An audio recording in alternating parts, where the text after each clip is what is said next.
So check this out, the United Way, they need your help. They're looking for volunteers to count the homeless. Now that may sound strange at first, but it's actually very important. I spoke with United Way of Forsyth County's CEO, Antonia Richburg, to get the story.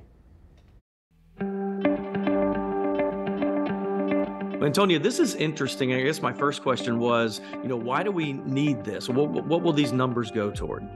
So every other year, our community is required by the federal government to assess the number of people that are in our community that are currently experiencing homelessness. The reason that we have to do this is basically like a census. We're trying to get a handle on how many people are living without a home. And the reason to do that is so that then we can draw down federal dollars that will positively impact those individuals. So let's describe, let's say I wanted to volunteer. What is that experience like? What will they go through in this?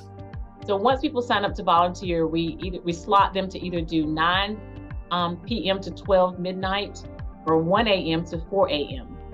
And then we have an hour before we do a quick training in terms of these are the questions that you're going to ask.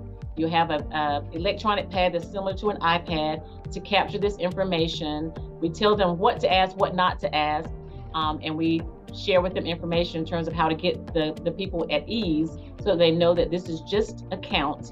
There's nothing negative going to happen to them. In fact, their positive will happen from this. I would think that this would open people's eyes to a lot of things that they probably didn't even know was happening in their area. Talk about that. This is definitely an eye-opener for so many people because they'll be afforded an opportunity to visit under bridges where people are living. We'll visit tent communities where there are lots of families living. And then there'll also be near park benches and on the sidewalk, because you wouldn't want anyone to have to live that way.